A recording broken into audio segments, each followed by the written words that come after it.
mengerjakan, yang mengerjakan itu mati, kita mati sholat. Hiduplah yang mendirikan. Kalau sudah hidup yang mendirikan, ya Allah salah menuju dalam kejayaan, kesejahteraan, kebahagiaan.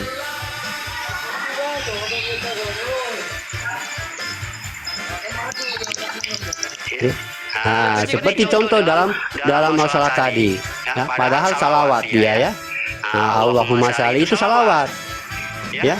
Nah, itu sunnah, dia sunnah, tapi kenapa dia bisa masuk dalam fardu? Ya, nah, karena syarat sholat itu adalah fikri, kauli, kolbi, ya. Fikri perbuatan, kauli bacaan. Ini bacaan ini hijaiyah, ya, sudah makna dia. Dan kolbi di sini tempat. Kalau dia kauli ini adalah kodar dari ayat. Jadi kalau Sayyidina Muhammad bukan tajarinya, ya. Nah, itu adalah sifatnya dalil. Itu namanya kalimah. Kulimahnya kita akan menyaksikan zat Allah yang berwujud kepada nurnya. Itu yang dikatakan kauli. Makanya dikatakan Nur Muhammad.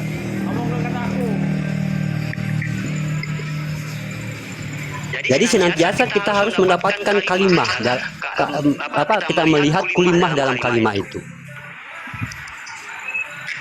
Mau berangkat?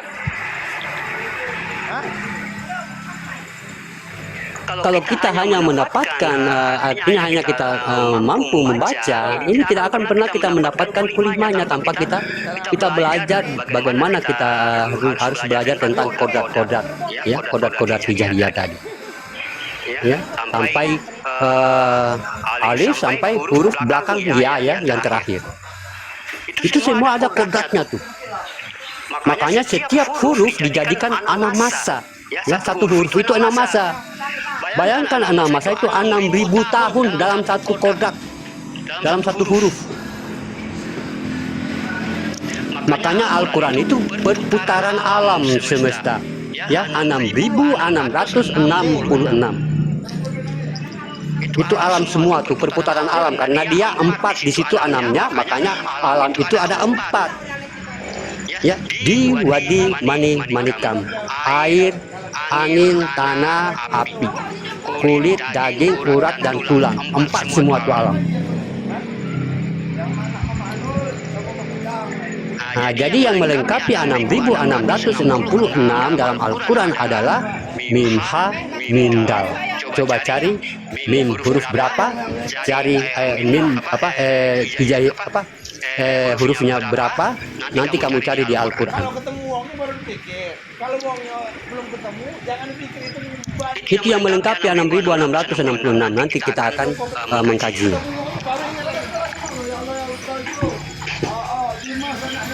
Makanya jangan hanya kita mengatakan Al-Quran itu sempurna begini kalau bukan kita yang menyempurnakan, karena kan dia kurang itu, ya. Nah, makanya agama itu, Islam itu dia hanya menyimpan hak-hak yang benar dalam diri kita, ya.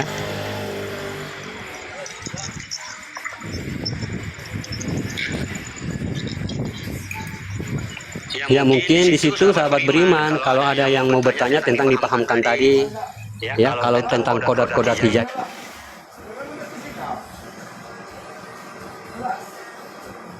iya, kita paham dulu apa ya. Nanti kalau kita sudah paham, makanya saya berhentikan.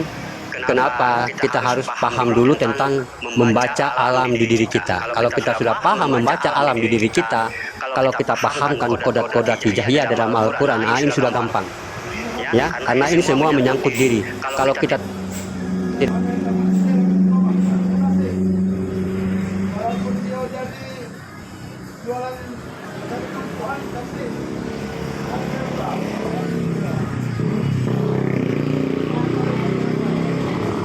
pelan, ya.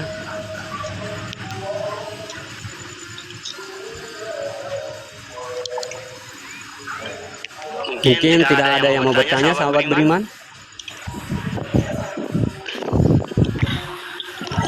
Guru, Apakah itu kekuatannya tadi yang mana? Nah, itu kehendaknya, kekuasaannya berarti itu adalah tubuhnya, ya. Keajaibannya itu adalah sifat-sifat fuad bagi diri kita yang sering membawa mubarokahnya, membantu ya, menolong, artinya sifat tulus bagi diri kita. Ya, itu keajaiban. Tidak usah dulu kita membicarakan tentang keajaiban bisa berhentikan hujan, bisa dapat dulu ya. Nah, kalau kita sudah paham di situ sahabat beriman, dia akan bertajalli dengan sendirinya. Tunggal. Nah, sebab orang banyak yang mengira syariat dan marifat berbeda seperti dua sisi koin yang berbeda. Oh iya. Ya begini Bang Hana ya. Nah ini akan dia masuk dalam, nanti saya akan muzakarah selanjutnya, itu juga yang termasuk dia masuk. Ya, makanya kenapa kita sebagai umat muslim, karena kita ini kan umat muslim ini kan hadir dalam tauhid ya. Nah, Islam itu kan semuanya di tauhid. Islam itu isinya tauhid. Ya, Islam itu isinya tauhid. Nah, semua ini berasal dari alif lam lam ha ya. La ilaha illallah itu semua berasal dari alif lam lam ha. Semua berasal dari alif lam lam ha. Peraturan-peraturan dari rukun Islam, dari rukun iman itu dari alif lam lam ha. Makanya awaluddin marifatullah. Awalnya agama itu mengenal alif lam lam ha. Itulah namanya Tuhan yang disahkan ya untuk dikaji oleh hambanya. Ya. Nah, dan yang dikatakan syariat yang dikatakan syariat hakikat, tarekat marifat itu adalah satu kesatuan dalam tubuh kita. Ya, makanya kalau orang yang tidak paham tentang bagaimana terjadinya sebuah agama Islam, ya, terjadinya awal dalam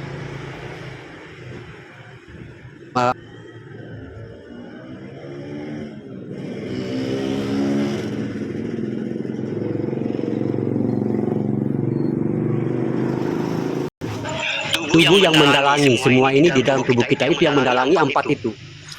Makanya di dalam tubuh manusia itu ada 4 lubang ya, dalam tubuh di kepala juga ada 4 lubang. Nah, itulah terhimpunnya la ilaha illallah. Nah, itu ya, jangan kita hanya meyakini syariatnya lantas kita tidak memiliki rasa, tidak memiliki kasih sayang, perasaan, bagaimana orang itu bisa bisa terluka karena kata-kata saya kalau kita hanya duduk kepada syariat ya. Nah, karena apa? Hakikat ini rasa kasihan, iba ya, mungkin apalagi yang lain-lain, pokoknya yang menyangkut sifat-sifat fuad. Ini rasa semua hakikat. Nah, ini semua tubuh ini, ya makom kita ini, ya. Tadi la ilaha illallahnya itu kan lam alif ya, berarti zahir dan batin tubuh tuh. Ya, zahir dan batin ini kan katakan batin itu di dalam bukan, ya batin yang di dalam itu nyawa bukan, ya. Zahir dan batin itu zahir kamu yang kelihatan itu dan kamu yang bergerak itu. Nah, itu dikatakan zahir dan batin. Kalau di dalam itu kolbi, ya. Nah, itu kolbi. Batin itu di luar, sahabat beriman ya. Batin itu di luar, bukan di dalam. Makanya Asmaul Husna ini semua di dalam, semua di luar. Ya, Husna juga di luar, Asma juga di luar. Nah, gitu. Jadi kalau kita apa namanya ini adalah syariat ya. Makanya dia syariat ini terbagi banyak tingkatannya syariat ini ya. Ada, kalau saya pelajari itu cuma 3 ya. Karena terlalu banyak sahabat beriman ya, banyak sekali. Ada syariatullah ya, ini yang saya tahu aja ya, yang artinya yang umum untuk kita pelajari. Ada syariatul fikih. Nah, ada syariatul fidin, ada syariatul nabi, ada syariatullah. Nah, kalau dia sudah mencapai syariatullah, nah ini dia sudah masuk dalam fako. Fako ini faham, artinya wal zahiru rabbi wal batin wabi. Nah, ini dia sudah paham, sudah mantap syariatnya. Ya, makanya Nabi kita mengatakan, pandanglah seperti engkau memandang aku sholat. Nah, ini sudah mantap syariatnya. Dia sudah paham imam dalam dirinya untuk sholat. Baru kita diangkat kepada la ilaha. Ya, ilaha ini rasa. Nah, rasa kasih sayang, rasa iba, rasa membantu, rasa pokoknya macam-macam yang namanya sifat kebaikan. Ini ilaha. Oh, berarti saya ini ada rasa, rasa rindu, rasa dicubit, itu rasa yang menyangkut rasa. Nah, ini ilaha. Nah, jadi tidak bisa dipisahkan. Mana tarekannya? Tarekatnya itu adalah kolbi, pandangan kita ke dalam. Karena yang semua itu, yang menggerakkan itu, yang berkuasa itu adalah yang ini, yang di dalam nih, yang naik turun ini. Nah, ini tarekatnya sebagai pandangan atau jalan pandang. Nah, tapi sesungguhnya ada yang apa namanya, yang yang menguasai semua ini, yang menguasai kodrat makom ini. Apa yang menguasai makom ini? Itulah kodrat, ya, kodrat yang nampak atau pantulan dari nur ilahi, ya. Makanya ba itu kan ada lingkarannya, ya, kayak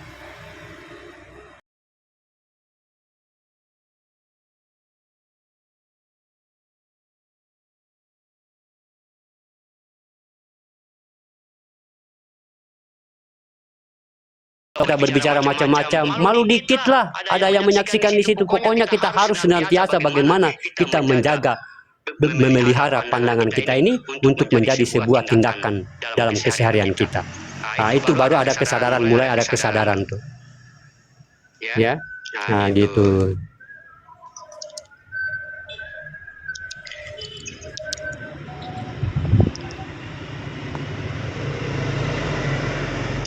Ya, tentunya kita fastabiqul khairat, kita berlomba-lomba, ya, dalam kebaikan untuk kita menuju, ya, kemaslahatan umat, mencapai ketauhidan diri kita kepada Tuhan. Tauhid diri ini sangat penting, sahabat beriman. Melaksanakan perintah bagaimana daripada syariat untuk bertauhid, tetapi menjalankan diri dengan tajalinya ini butuh bimbingan. Berilmu kepada Tuhan sangatlah penting untuk menjadi dasar sebuah niat. Berilmu, ya, tentang Tuhan, awal diri adalah Tuhan, dikala Tuhan ada dan diri ada. Belum terjadi di situ perintah. Ya, di situ belum terjadi perintah karena zat belum dijadikan sebagai kodrat iradat, atau dikatakan sebuah permintaan. Belum ada di saat itu yang meminta dan yang menjadikan permintaan, kecuali di situ ada yang berkehendak. Dan masa itu ada kata yang berkata dan ada urat berdenyut berkehendak pada dirinya sendiri. Sejarah ini akan terungkap, sahabat beriman, terungkap kepada hayat kebenaran yang paling tinggi di dalam diri kita. Usuluddin, awal daripada agama, adalah diri. Kalau dalam mentadabur kajian keinsanan kita tidak memiliki kemampuan, ini akan membuat keterbenturan, atau artinya kita terhambat, ya, dalam berkeyakinan kepada Allah. Masa lalu kita adalah masa sebuah wujud yang belum bernama dan tidak akan bernama. Itu masa lalu kita sebenarnya. Awala la yazkurul insanu anaqab, ya, sesungguhnya manusia itu belum kelihatan, ya, tapi sudah ada. Surat Maryam di situ, ya. Nah, itulah masa lalu kita. Masa lalu inilah tempat kita menuju kembali kepada awal daripada masa lalu. Itu adalah ada, antara ada dengan tiada. Ini adalah sesuatu wujud yang nyata. Ada dianya, tapi tidak terlihat nyata. Tiada dia, tiada, tapi terlihat dia ada. Prasangka seperti ini adalah prasangka masa lalu yang dibutuhkan keyakinan yang tinggi untuk, artinya kita menyatukan persiapan batin dan serta iman adalah salah satu kebutuhan mutlak dalam bertadabur atau mengkaji atau berilmu. Sahabat beriman, kalau semangat kita ini dijadikan sebagai alasan atau dorongan untuk kita bisa berbuat dan bisa merasakan dan melihat, itu tak akan bisa terjadi. kecuali timbul kesadaran mutlak. Kesadaran mutlak bagi diri adalah usuluddin, mengingat kembali masa lalu dalam agama kita.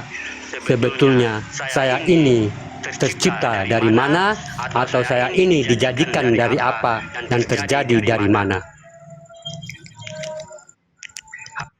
Harus bagaimana kita manusia merenungkan asal-usul kejadian kita terdahulu, untuk kita kembali dalam posisi kesadaran tunggal kita, untuk menjadi hamba-hamba Allah yang diridhoi oleh Allah, yang diakui oleh Allah. Tergenangnya masa lalu dan terjadinya sejarah membuat kita menjadi Jabariyah atau mengkaji kembali diri kita. Disinilah segala sifat ketindakan, sifat keumatan dan ketuhanan akan muncul kalau kita selalu berpikir ke masa lalu tentang wujud awal diri mula jadi.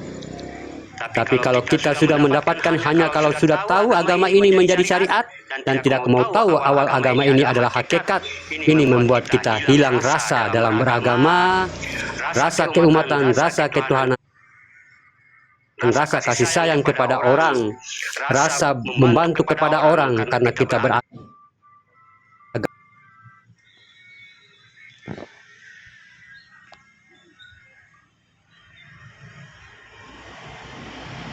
Daripada hati ini adalah sejarah. Karena apa? Allah itu menjadikan dia Tuhan.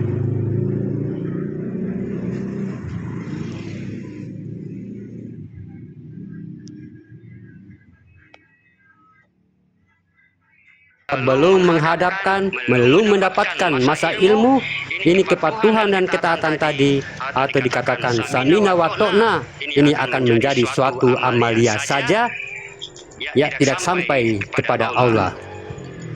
Apa yang dikatakan amalia saja? Sesuatu yang berharga kita dapat, tapi kita tidak di tempat yang berharga itu. Tapi kita tidak dapat, padahal moto Islam itu adalah intan di dasar laut. Ya, kita tidak mendapatkan satu penghargaan atau satu harga yang luar biasa, padahal kita berada di dalam satu yang berharga itu. Maka sia-sialah diri kita.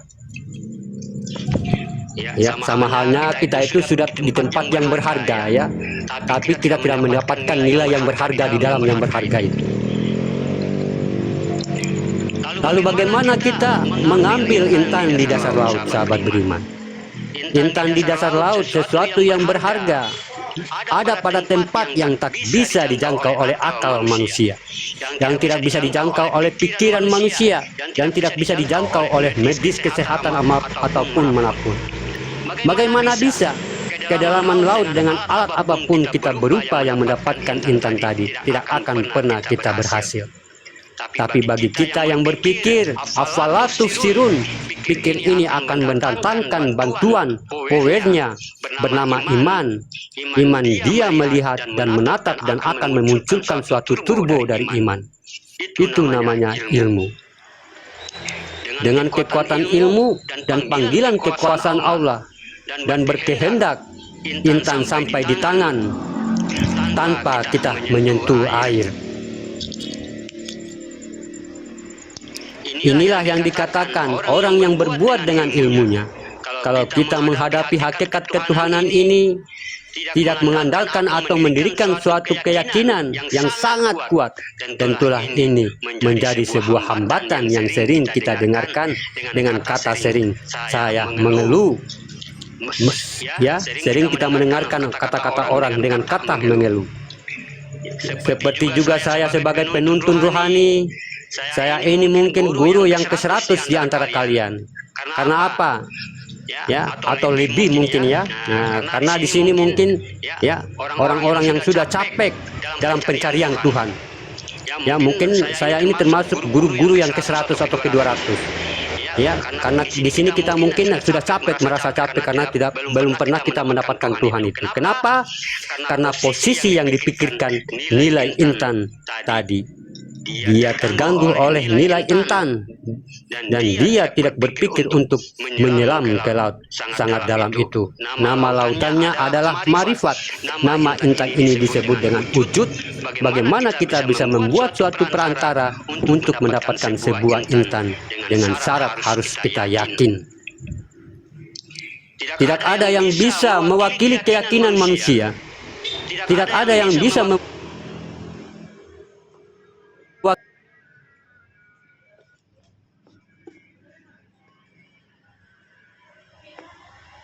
mendirikan, bahkan menjadikan.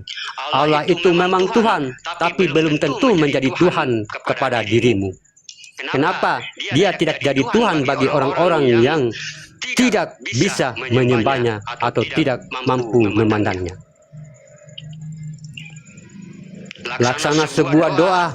Allah memang senang dengan orang yang meminta kepadanya, tapi Allah juga tidak suka kalau orang itu hanya bisa meminta, tapi dia tidak bisa menyembah. Ya, Iyyaka na'budu wa iyyaka nasta'in. Menjadikan Allah si wujud Tuhan pada diri perlu persyaratan, hakikat, wujud batin, sir, dan kodrat.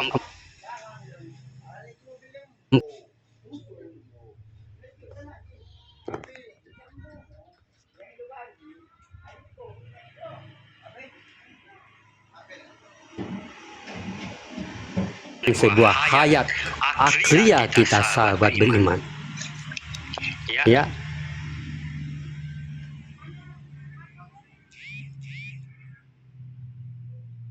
Kitab sunnah. Al-Quran bukan kitab mujizat, tetapi Al-Quran adalah kodratnya wahyu, ayat suci. Dia adalah wahyu yang berawal dan kauni kudsi kudus, dan wahyu-wahyu ini diilhamkan kepada Nabi Muhammad menjadi syafaat. Dan ini adalah bahasa tuntunan rohani, tapi kalau bahasa makna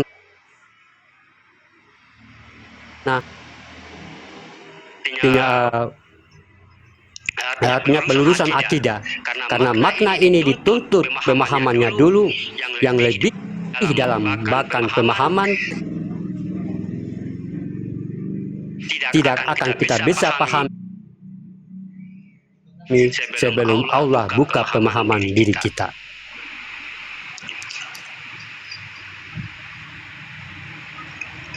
Coba baca di Al-Quran, ya, di Al-Quran di surat Al-Baqarah 269. Ya, makanya tidak kita mungkir, ya, kita tidak langsung paham, ya. Makanya dikatakan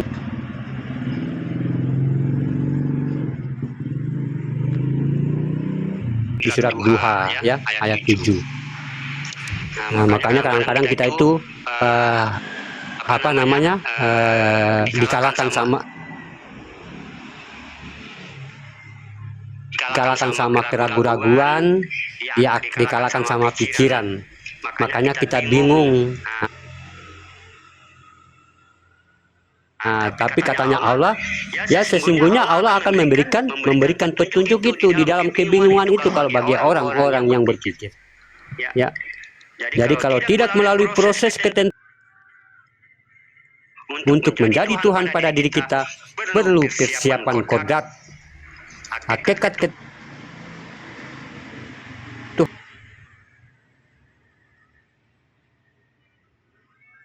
untuk bisa kita berhadapan dengan wahyunya. Kalau lapisan diri kodrat yang aku artinya menjadi tataan, ini akan sulit. Ibarat kita beli rokok, yang kita beli itu bungkusnya, ya. Kalau bungkusnya ini dituntun seperti rokok yang kita mungkin terjadi, yang kita beli, ya, ini tidak akan bisa. Begitu juga sebaliknya. Kalau tubuh ini sebuah pantulan atau pantulan dari cahaya, ya, atau kita ini adalah artinya pantulan dan Tuhan itu tidak kelihatan. Lalu di situ apakah bisa kita bicara dengan bayangan itu? Ya, yang kamu jadikan Tuhan tadi, yang tidak kelihatan tadi. Apakah kamu bisa berbicara dengan Tuhanmu begitu?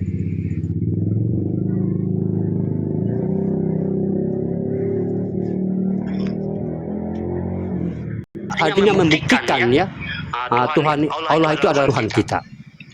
Ini suatu kegagalan sahabat beriman. Jadi sama-sama kita di sini bagaimana meningkatkan wawasan kita, ya, meningkatkan keimanan kita, bagaimana pemahaman-pemahaman yang disampaikan tadi menjadi ilmu bagi diri kita. Ya, semakin lama semakin mengkerucut ilmu itu hidup di dalam diri kita. Kita mampu merangkai, kita mampu hidupkan. Jangan semakin lama semakin banyak pemahaman itu, ya, semakin tidak termuat oleh lemari. Ya, karena sahabat beriman, ajal tidak ditahu, ya, tidak dipandang kita sakit, tidak pandang kita sehat, ya. Jadi artinya ambillah sebagai bagaimana untuk bekal kita.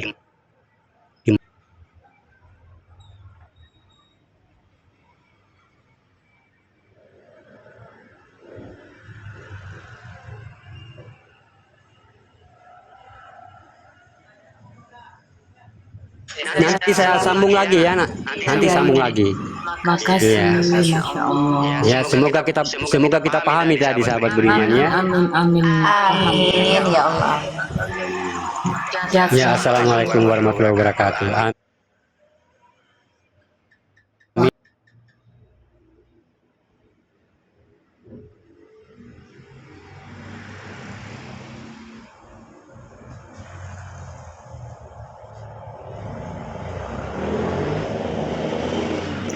Masya Allah.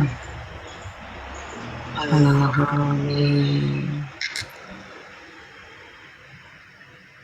Ada yang kebakaran jenggot, coba kita naikkan ke atasnya. Dia lagi kebakaran jenggot. Kita siapkan minyak yang panas, kita goreng.